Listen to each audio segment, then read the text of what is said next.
What's up, everybody? Welcome to Draft Chaff. This is episode number 157. My name is Zach. I'm one of your hosts, and joining me, as per usual, Ben Fisher. Unfortunately, we did have some recording problems when filming this episode, and so our usual sort of intro and banter in the beginning of the episode, as well as our crack a draft type thing, and unfortunately, our listener question of the week did get kind of axed. We lost Ben's audio for that part of the recording. Fortunately, this is our live draft episode, and we did have a backup audio once Ben started recording the actual draft portion of the episode, but he didn't start that until the draft started. So apologies for missing out on the beginning part of the show. Thank you so much for continuing to listen. Hopefully the audio is manageable throughout the rest of the draft. And we'll have our usual sign-off. Actually, no sign-off this week, but our usual kind of end of the episode to wrap things up as per usual. So thanks so much for listening, and we hope you enjoy. All right, let's get into this. So today, our main topic is our LTR live draft. We do try to do a live draft for every set that is available on Arena. So we're going to go through this. If you're not on Spotify, maybe check out Spotify because we upload a video version of the podcast over there. And if not, we'll try to have this up on YouTube as well. I've been pretty bad about getting these up to YouTube, so just remind me in the Discord if it's not there, and we'll get it up there. But we're getting into, I believe this was a Premier draft, Ben? This was traditional. I figured, best of three, okay. Get some more practice with whatever deck we wind up with, really get to know these cards. And we're already firing. You see it on your end. I did hit record. I saw it. It happens. We're recording. And our pack one, pick one is... Ooh, we've got a Mithril Coat here. It's 3 mana, flash indestructible. When an ETB is attached to target legendary creature you control, equipped creature has indestructible. Man, it doesn't feel that hard to make this work, right? I mean, there's a lot of legends. At any given time, most players had at least one legendary creature on the battlefield at pre-release.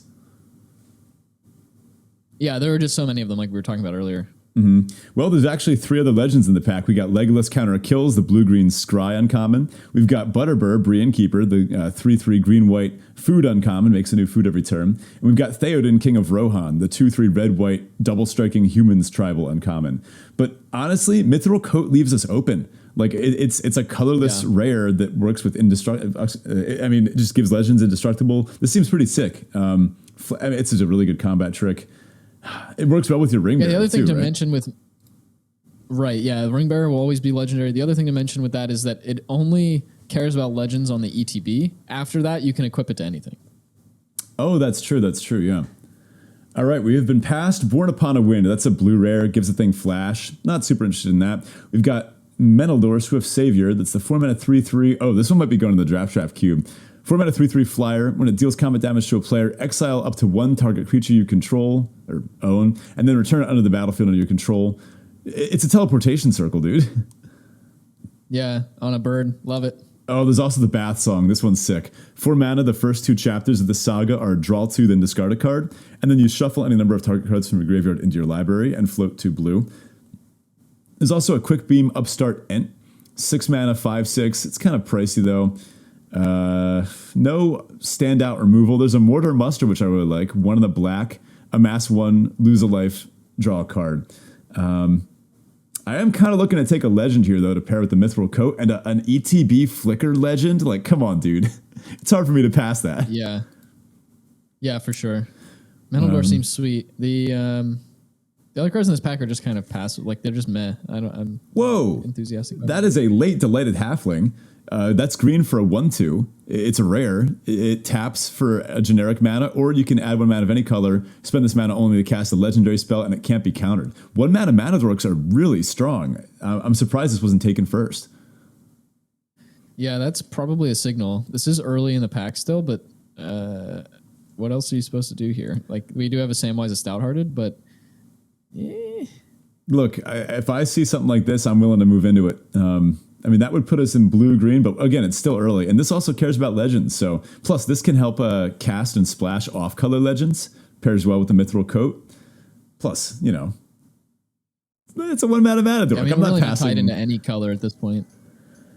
We were past Mines of Moria. Enters tapped unless you control legend. You can pay 4, tap, exile 3 from your graveyard, create 2 treasures. Nah, doesn't seem great. There's a Rising of the Day. That's an enchantment and uncommon. The 3 mana red gives your creatures haste. Kind of mid.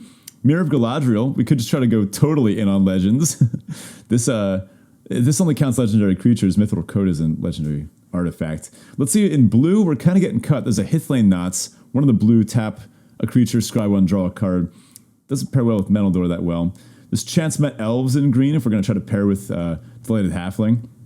It's 3 mana, 3/2. Whenever you scry, put a 1/1 counter on it, and it triggers once each turn. There's an Enraged Huorn. 5 mana, 4/5 trample. ETB Ring tempts you. I don't know. What do you want here, dude? Ring? Oh, hold on. I took the Mirror of Galadriel by accident. That's what we're doing. I was going to take the elves, I think. Yeah, we're seeing a lot of black cards coming our way. There's an Orcish Medicine, a Black Breath, a Morgul Knife Wound. I mean, this is a pretty solid removal spell here. There's also a Hue the Entwood. That's a mythic that's kind of like a bad Scapeshift. We're not playing that. Mirror Guardian, Generous Ent. Green and black seem to be flowing. What do you think? Yeah, I'm not really sure what the pick is here, but it does seem like black has been the most open color thus far. White, There's also a white Woes Pathfinder. This can help us splash for other colors. Yeah, that may be the pick. It just helps us stay open, and maybe we end up in a green base, but then we can kind of do whatever we want otherwise. True. Speaking of green base, we got past the Glorfindel Dauntless Rescuer. 3 mana, 3/2. Whenever you scry, choose 1, and Glorfindel Dauntless Rescuer gets +1/+1 until end of turn. Glorfindel must be blocked this turn if able, or Glorfindel can't be blocked by more than 1 creature each combat this turn. Oh, each combat this turn. That's a funny way to say it. Blue's starting to look a little open again. Now black. There's no black cards in this pack. There's another Woes Pathfinder, but look, a green legend. I'm not looking a gift horse in the mouth. I think that works perfectly with what we got so far. Also, the blocking stuff would work well with the Mithril Coat. Maybe you could scry, make them block it, and then snap in that indestructible. Ooh, there's a long list of the ends. Should we try it out? See if it works? No, I don't have the patience for that. There's a Barrow Blade. It's an uncommon. Whenever it gets blocked, it seems fine. I think I'd rather take like a solid playable. Ooh, a white removal spell. There's also Sam's Desperate Rescue. Now, there's a Fog on the Barrow Downs. That's like a white pacifism style effect. There's also a Dreadful as the Storm. The Wanderer. I don't hate taking the Wanderer here. Just 2 mana, 2/1. Whenever you scry, it gets a bonus. Yeah, that's fine. It's maybe working a blue-green. It's kind of in our colors, yeah. Ooh, there's a Lost Legend. Man, maybe white is the move here. Lost Legend is good. It's white, put target non-land historic permanent into its owner's library, 4th from the top. There's also a Stalwarts of Osgiliath. Black Breath, Torment of Golem. Ooh, Torment of Golem seems pretty solid. It's almost like a 4 mana 2/2 that when it enters the battlefield, you thought sees your opponent. There's an Oliphant. I don't know. This is a tough one. What are you thinking? Might be best to hedge on white. Does feel like we're kind of locked into blue-green at this point, but I guess we don't have to be. And white has felt pretty open for most of the pack. Yeah, white's still coming. There's an Eagles of the North here. A 6 mana 3/3 flyer. ETB, creatures you control gain 1/0 in first strike, and it's a plane cycler. That'd be good, maybe even if we end up splashing white. Again, there's a bunch of black cards, but there's a Morgul Knife Wound, Orcish Medicine, and Black Breath. Wait, didn't we just see that? That wasn't a wheel. Yeah, well, this is a wheel pack, but... I'm looking at Eagles of the North. Let's just take it, see if white ends up being open. Get past a Born Upon the Winds. No one wants that. Deceive the Messenger is pretty solid. Target creature gets -3, -0 until end of turn. A Mass Orcs 1. But there's also a Generous Ent. It's a green forest cycler. It's the 5/7 reach. ETB make a food that just stabilizes so well, and it forest cycles for 1. I think we'll slam that. Entis Restoration came back. Not too surprising. I'm kind of down to the dredges of the pack here. There's a Great Hall of the Citadel. That can help splash for legends. I don't know if Entis Restoration's doing anything for us. It's like a Harrow effect. Yeah, we may just want the land there, but... Ooh, Chance Met Elves came back. Chance Met Elves. That's pretty good. I mean, we have a lot of ways to get paid off by scrying. Not a lot of things that scry yet. 2 cards left in the pack, Black Breath and Mirror Guardian. We'll take the Guardian. And a last pick, Yeah, Nimble noticeably Hobbit. That Legolas didn't wheel, so that's something to keep in mind. But someone's out there in blue-green, but it looks like we might just gotta get railroaded in the green-white here. We opened Arwen Mortal Queen. 1 green-white for a 2/2, indestructible. She just comes in with an indestructible counter. That's, I mean, that's pretty good by itself. But then you can pay 1, remove an indestructible counter from Arwen. Another target creature gains indestructible until end of turn. Put a 1/1 counter and a lifelink counter on that creature, and a 1/1 counter and a lifelink 1 counter on Arwen. Very flavorful with her becoming mortal to live with Aragorn for her mortal life. This seems like an awesome card. Yeah, I feel like, let's see what else is in the pack, but I feel like you just kind of slam that and move on. There's a Tale of Tinuvale. That's the white saga that reanimates. There's a Shire Sheriff, which is pretty solid. I had one of these in my pre-release deck. It performed really well. A lot of ways to make tokens for free. We're just going to slam the Arwen, though. And we get past an Éowyn if we're looking for more legends in green-white. There's a Golem's Bite, 1 mana. It's like a disfigure effect, and then you can exile it from your graveyard to tempt. Goblin Fire Leaper, solid for red, but we're really far away from that. A Took Reaper, no. I don't know. Éowyn looks like a pretty clear slam here. I think we can try to move it on green-white. Yeah, that does seem to be the way to go. White was also pretty open in the first pack, so we can expect to see some coming in the second, or in the third, rather. Oh, man, this is sad. Moria Marauder, we got past. This is red, 1/1 double strike. And whenever a goblin or orc you control deals damage to a player, combat damage to a player, exile the top card of your library. So this thing, if you can get it in as like the ring bearer or just by itself, it starts smacking in, drawing you like 2 extra cards a turn. Let's see. In this pack, though, not a lot. I do like Eastmark Cavalier. There's a Galadrim Guide, 4 mana ETB Scry 2. We have a lot of Scry payoffs, but nothing that really does anything yet. And I do want to move in on this Scry vector. That makes Glorfindel a little better. I kind of just want to take this, this Galadrim guide there. Yeah. Yeah, the other white cards in this pack are fine. Soldier of the Grey Host, Escape from Orthanc, Eastmark Cavalier. These might even wheel. Ooh, we got an Isildur's Fateful Strike. It's a legendary instant.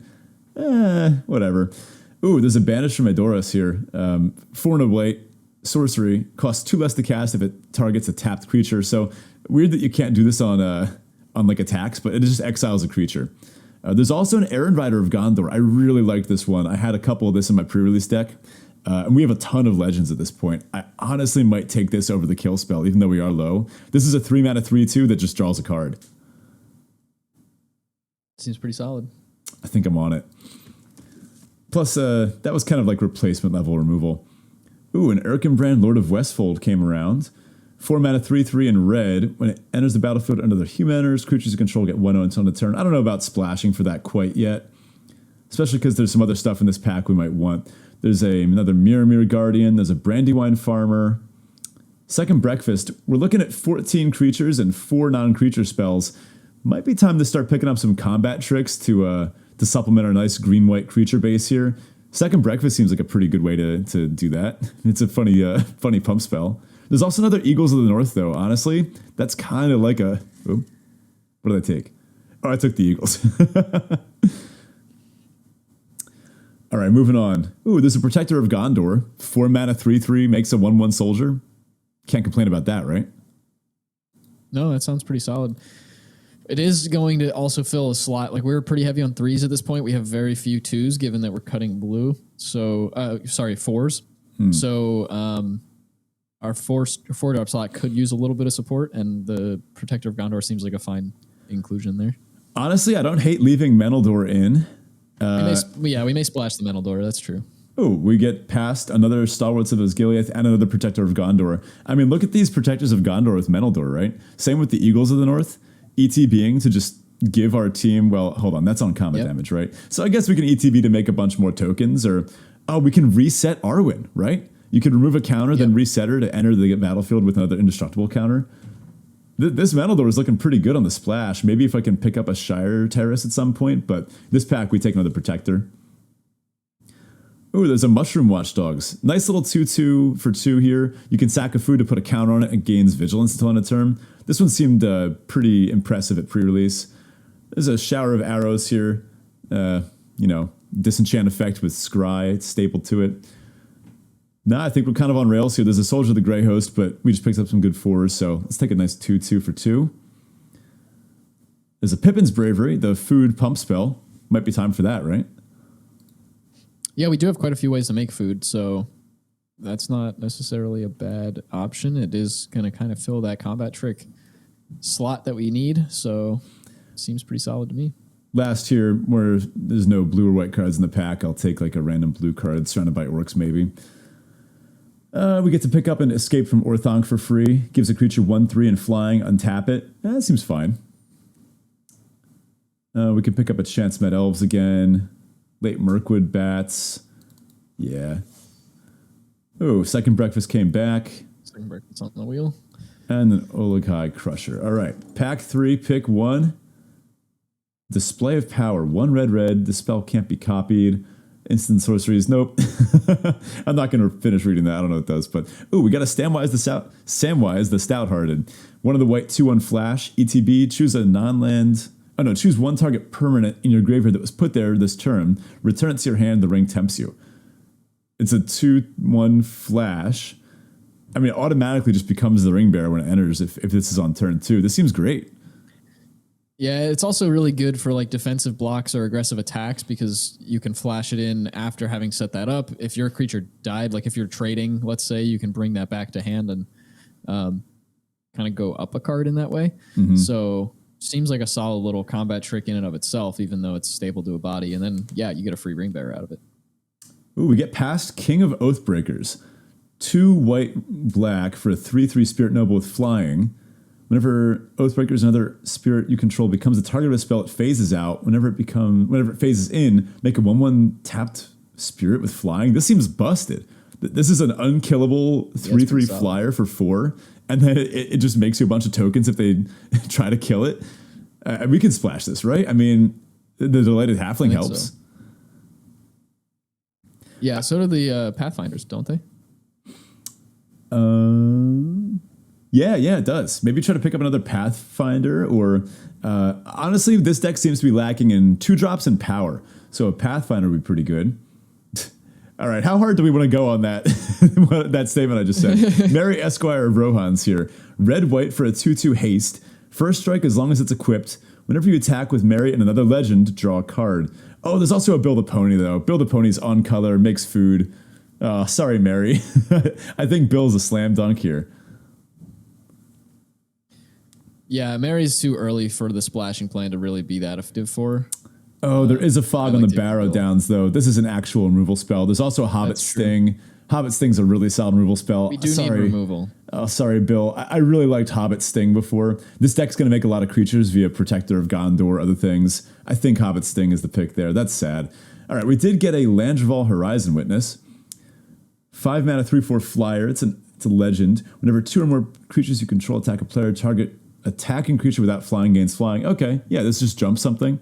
Seems good. Yeah, we always see those on Pegasus. There's like the staple Pegasus card in most sets, and it's always a pretty solid effect. Yeah, the only other white card in this pack is Banish from Edoras. 5 mana, that's the exile creature. It's like mediocre removal. I'd rather just remove the player that's playing the creatures via attacking with a bunch of birds. Yeah. Oh, well, one good Landreval Horizon Witness deserves another, right? Yeah, we did get past the second one. It does seem fine. I think we may want... Well, I don't know what else is in this pack we really want. There is a Grey Havens, which does the scry thing. It also lets us add mana for cards that are in our graveyard, which might be relevant, but we're really trying to splash legends on the field. Right, yeah. So let's go Landreval, another flyer. And then that's only when 2 or more, so you can just kind of send a bunch of stuff. Ooh, we're paid off. We got a Butterbur Bree Innkeeper. Just make a food every turn. Perfect. Can I interest you in another Butterbur? There's also a Build a Pony. There's also a Bill in this pack. I mean, 1, 2, 3, 4. No, we're not wheeling a card from this pack. Butterbur seems a little more on Vector, right? We've got a bunch of food. Yes. Do we have a bunch of food stuff? I think we're on Butterbur. Some ways to make food. Butterbur is just a lot of repeated value. There's a Stone of Erin. No, that doesn't do anything. Oh, there's a Mirkwood Spider and the Eastmark Cavalier. Oh, there's a Westfold Rider. I really liked this card in pre-release. It acts as kind of like an emergency disenchant effect to kill certain sagas that do busted stuff. Some of the sagas in this set, their best chapters are like 2 and 3. So Westfold Rider does have a chance to attack in for a couple turns, then gets outclassed by opponent playing like a 1-4 or a 1-1 or something. And then you just sit back with it, use it to blow up one of their good artifacts or enchantments. All right. Down to the dredges here, we've got Nesquire the King. Seems good, but we're not going quite that wide. Same with Now for Wrath, Now for Ruin. Brandywine Farmer, we have good ways of making food already. There's an Enraged Huorn. We could use a bit more top end, but I don't think any of these cards are making the cut. I'm going to take the Huorn. Shower of Arrows. There's a chance we end up winning this. As like it is traditional draft, so that's a solid sideboard card. Yeah. Another Brandywine Farmer. Rush the Room. We're a little low on removal here, but I think this is kind of be like a classic green-white all good creatures deck. We're down to the dredges here. I'm just going to take some random stuff. Ooh, Greyhavens came back. I don't know if we're going to play it. It might actually like be a disadvantage to cast. Oh, last pick Wizards Rockets. That helps you splash. Yeah, I mean, we've got a lot of playables in this deck, so I think cuts are going to be interesting. I'd probably start with the Mirror of Galadriel, to be honest with you. Yeah, you don't think we're getting there on a... Yeah, you're right. I mean, we're gonna we have better plenty ways. of legends, but it's just such a slow card that I think we don't really care to have that effect. Yeah, we might just have better ways of using our mana. I think there's some other stuff we can cut here. The question is, like, what's our vector? Is it just legends at this point? Like, kind of legends beatdown? It does feel that way. It's just, yeah, kind of legends good stuff, and we're just hoping our creatures are able to get in the red zone and hit our opponent before they can kill us. We don't really have too much removal, so we're not looking to deal with their board too much. It's just kind of a straightforward play my creatures, get in the red zone, hope my combat tricks can back me up and kill you before your creatures get out of hand. I think we can cut the Scry vector. The Chance Met Elves, the Galadrim Guide. This seems pretty loose in our build, right? Yeah, I mean, there's obviously like value to incidental scry, but the cards we were including in the deck to specifically scry things or get payoffs for scrying, and I don't know that they're necessarily of the utmost value. Yeah, like these things are like Chance Met Elves is the 3-mana 3/2. Whenever you scry, put a 1/1 counter on it. Like we're not getting there on that. Yeah. We just have value concentrated elsewhere. Yeah, realistically, that might be like a 4/3 in most games, and that's about it. So I don't know that it's necessarily super valuable to keep. Mirror Guardian also feels like a potential cut. 3-mana 4/2. I mean, our 3-drop slot's pretty stacked. We have a lot of playables, like you said. We also don't have, we don't have a ton of stuff that lets us, that tempts us. So getting like one of those effects is fine, I suppose. But then like we're not really going down the whole rabbit hole of being able to constantly like swap who our ring bearer is or anything like that. So it goes down quite a bit for me. Yeah, it definitely feels like we're more along the... I guess along the legends/food vectors. I think for that reason we can cut the Nimble Hobbit too. This one's, well, I guess it works with food, but it doesn't seem great. Like a 2-mana 1/3 seems good if you're trying to do tempting, and that's a good ring bearer, right? But I don't think it's what we want. Yeah, and even when you can make it on, like when you can tap a creature down, this 1/3 is just gonna get eaten by most other creatures. So yeah, I don't see the value there. Plus, we do have this 1-mana dork, which means in some games we're just going to jump straight to 3. Like, just go right into Eowyn or right into Aaron. Well, not right into Aaron Rider. I guess that's not as good. You want to wait until after you got Legends in play. Glorfindel looks a little strange, given that we're cutting some of the Scry vector, but I think we want a critical mass of Legends. Yeah, I guess there's a question there to be asked about how important a vanilla 3-mana 3/2 is that is a legend, and... versus being able to actually get value out of the scrying with him. In that case, that there's potentially an argument for Mirror of Galadriel to be kept and like just use that. That is a repeatable scry effect, so we could cut the other scry cards, keep that one, and we do have critical massive legends, so it's likely going to be relatively cheap to activate. Yeah. And then that does let us at least power up the Glorfindel. Yeah. I'm liking cutting that Enraged Huorn too. Just going through making some easy cuts. Right now, we're at 20 creatures, 8 non-creature spells. So I think the rest of our cuts, 5, are probably all going to be creatures here. I think I almost want to leave in the Mirror and try it out because look how many legends we can play. That's what I'm thinking too. We could play Samwise, Eowyn, Glorfindel, Arwen, Melindor, Menaldor. King of the Oathbreakers, 2 copies of Butterbur, 2 copies of Landreval. Yeah, that's looking good. Actually, I think we can cut a land out of this deck too if we're playing all these cyclers. We have 3 cyclers right now: 2 Eagles of the North, 1 Generous Ent. I think maybe we go down to 1 of each, just so we have a little bit of variety. Yeah, and we also have the Mana Dorks, so there is a good chance we can cast those. Yeah. So that would maybe make me want to keep the extra land in, but I see them as more flood protection. Like I see almost this as your plan is to forest cycle it when you have a free mana, and then sometimes when you flood, you get to cast it as a 5/7 reach. Yeah, I see that. That being said, I think we're cutting the Grey Havens. The Scry isn't worth having a land that taps for colorless when we're already splashing some nonsense. So it looks like it gives us a second swamp. I don't really see why, given that we only have King of the Oathbreakers. Let's cut that down. Actually, I think I like this. The 16. 16? I think I like this. Yeah, 16 lands. We have the Wizard's Rockets, which is also a mana cantrip, and then 2 land cyclers. I don't mind 16 lands when we have a Mana Dork, colorless cantrip for 1 mana, and 2 land cyclers. Plus, this is traditional, so there's not going to be the smoothing algorithm. Not that has a huge effect, but if you play enough traditional, you can feel the difference. Yeah, so we're still looking for 3 cuts here. Yeah, it looks like it's going to be 3 still pretty much all have to be creatures. Don't really want to cut any legends. Don't really want to cut our cyclers either. We're playing a pretty legend-heavy deck here. Maybe, no, man, it's hard to find a cut here. Yeah, it also can't be anything that acts as a removal spell because we don't have any. Yeah, we're kind of light on so that. Those are premium. Like our combat tricks are basically what we're relying on to be removal in this deck. So we kind of have to keep those as well. It's got to be, in my book, the lowest impact creatures in the deck. Oh, hold on! I just realized we have an Vintage Restoration. Yeah, that thing's got to go. I mean, it does fetch out the basics we need, but I think we're going to be fine on splashing. Like we'll play 1 island, 1 swamp for the I can't pronounce this properly. Menaldor for the Menaldor. And Menaldor does do some stuff in this deck, right? Like it can flicker the Protector of Gondor. It can flicker the Generous Ent. It can flicker Arwen to reset that. It can flicker Errand Rider of Gondor. That seems good. Yeah, definitely quite a few targets there. The other interesting thing is like all of our splashes are in the 4-drop slot. So we don't exactly need those lands super early.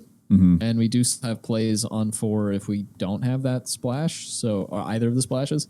So I'm not too worried about it either. Too. I think the land, I think the mana base is fine as is. 2 Butterbursts to just gain 3 life every turn. Like this deck can go pretty long. Like the Mirror of Galadriel, I think looks better in a deck like that, right? Yeah, I agree. And like I said, kind of earlier in the episode, that card is going to get better when we have nothing to do late in the game, and we don't really have anything late to do, especially if we're cycling out those top end cards. So we will actually just want to dump our mana into scrying and drawing cards, I think, later on. So the question is, what are our last couple cuts here? Maybe it's 4 drops because just looking at the kind of thick deck. We do have a lot of 4-drops. We're looking at 6 4-drops total. Our 2 splashes in Menaldor and the King of the Oathbreakers, and then the Protector of Gondors. Now, cutting the Protector of Gondors make the Menaldor worse because we have fewer flicker targets. But then we also kind of don't want to cut Butterburs because they're legends and do help with the stalling kind of aspect of the vector, which makes me think King of the Oathbreakers, but that is a pretty powerful card, which our deck is missing. We don't have a ton of power. Man, this is tight. I think I can see cutting 1 Protector of Gondor pretty comfortably, but that is also just like a generically good card. Like, come on, just looking at that card, 4 mana, 3/3, ETB, make a 1/1. We know it's going to be one of the top performing white commons, right? Like, it's got to be. Yeah, it is. It is historically, at least over the last handful of sets, these types of cards have been really good. Maybe we have Menaldor is the similar cut. problem in. Yeah, maybe it's just it does too make cute. The splashing easier. It might be too cute. It is a 4 mana 3/3 flyer though that has upside, so it's a super solid card. But it does have to connect, It does have to connect, but it's a flyer, so how often is that not happening? Maybe it's just win more, you know? Like maybe at this point, like Protector of Gondor, I think Metal Door might just be win more. We're talking about flickering like Arwen Mortal Queen. Like, haven't we already won by that point? Like, we've put a counter on Metal Door and we've hit with like a 4/4 flying indestructible or something, like, or a flying lifelink. That is true. I think Metal Door maybe that splash is a little too much. That makes it so that we can cut that island and maybe go up a. Actually, looks like I'm going up a swamp at that point. I almost don't know if we need it. You know, the king. We still have the Wizard's Rockets. We've got the Delighted Halfling. We've got the Woes Pathfinder to cast that properly. I guess I could see going up a swamp, but you know what? Because we do have a Plain Cycler and a Forest Cycler, so it's almost like we're getting 8-ish lands. Plus, we have those other multicolor aspects. All right, I think we can cut one more creature here and be happy with it. Yeah, it's got to be a non-legend in my book, which makes our 3-drops and 4-drops pretty much not touchable.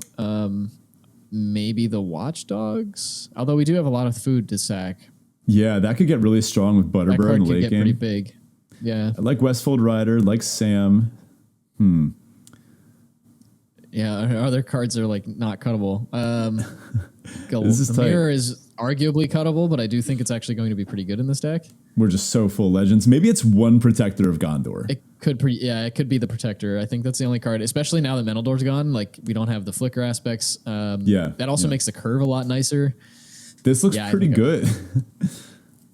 It does look pretty sweet. It's an interesting deck because it doesn't have like a whole lot of like power in any individual cards, but it seems, and it doesn't have a lot of like real synergies either, but it does seem like put together, these cards are all kind of pointing toward the same thing, and I think that will make it a pretty powerful deck. Right, so to walk through this deck from top to bottom vector-wise, we first picked the Mithril Coat, and that said, all right, take a bunch of legends, put them in your deck. We picked up the Delighted Halfling after, which says, take a bunch of legends, put them in your deck. So then we kind of strayed into green-white legends. We got lucky opening up that Arwen, which points along the same vector. We've now cut most of our stuff except for legends, combat tricks, removal spells. So this is a pretty solid, I mean, look, it's a green-white splashing black value deck. Like, I can play one of these. Looking up the curve, starting off in the 1-drops, we've got Escape from Orthanc. That's the pump spell flying. We've got a Delighted Halfling, the Mana Dork. Pippin's Bravery, a food pump spell, looks pretty good with our Butterburs. Wizard's Rockets to help splash and maybe just cycle through, draw a card. This deck might have played Lembas over that, to be honest, to work with some of the food stuff, but whatever. 2-drops, we've got Hobbit Sting and Lost to Legend as our removal spells. We've got Samwise the Stout-Hearted, Westfold Rider, Mushroom Watchdogs, and Woe's Pathfinder as our 2-drop creatures. We've got a Mirror of Galadriel as something we're going to try to get some experience with, see if this works. I mean, if I could get 3 legends in play in a board stall, which this deck can do with Butterburs, this card becomes nuts. Like, if it's a 2-mana artifact that says tap, pay 1, scry 1, draw, like, that's really, really good. 3-drops here. We've got Eowyn, Glorfindel, Arwen at Mythic as our legendary creatures. We've got an Aaron Rider of Gondor, which works really well with the legends. The Mithril Coat, which, again, we're trying it out. It is expensive for an equipment, but it just gives anything indestructible. Like, it's got to be good, right? We could give Arwen indestructible again, right? Yeah, that's another thing that pairs well with Arwen, and then again, it's got flash, so we can use it as a combat trick to kind of save one of our creatures in combat, set up nice blocks, things like that. We've got Protector of Gondor at 4-drop. We've got King of the Oathbreakers. That one I'm excited to try out too. I think it'll be worth the splash. 2 copies of Butterbur to make foods every turn. We've got Landreval, 2 copies at the 5-drop slot, the 3/4 flyer that jumps creatures. And then at our very top end, we've got a copy of Eagles of the North and a copy of Generous Ent. Lands-wise, we've got 7 plains, 7 forests, and 2 swamps. It's coming to 17 creatures, 7 non-creatures. That's a couple more creatures than I usually play in limited decks, but honestly, this is the type of deck I used to draft a lot when I was just kind of starting out, and I would always do pretty well with these. I guess maybe it's time to recorrect my drafting back towards a slightly more simple approach, you know? Play good creatures, do what they say to do, removal spells, card draw, 1 good equipment. This is a nice classic limited deck. Yeah, this does feel very capsy as well. We're really doing kind of a straightforward, just put cards on the battlefield, get in the red zone, and it's a fairly effective way to win Magic games. So this is looking pretty sweet. I'm excited. I'll definitely be looking to hear how Mirror of Galadriel and the Mithril Coat do for you. Yeah, definitely let us know, listener, what you think in the Discord about this draft. Would you have done the same things as Ben and I here, or would you have potentially pivoted at different points? We'd love to hear your thoughts on that. We'll try to link the 17 lands data for this draft as well in the episode description, so you can kind of go along pick by pick as well at your own speed. So that about does it for us this week. Thank you so much for listening. Again, if you're not already in the Discord, do check that out. The link is in the episode description as well as on our Twitter page. And if you'd like to support the show directly, you can do so on Patreon at patreon.com/DraftChaffPod. Thanks, folks, and we'll catch you next week.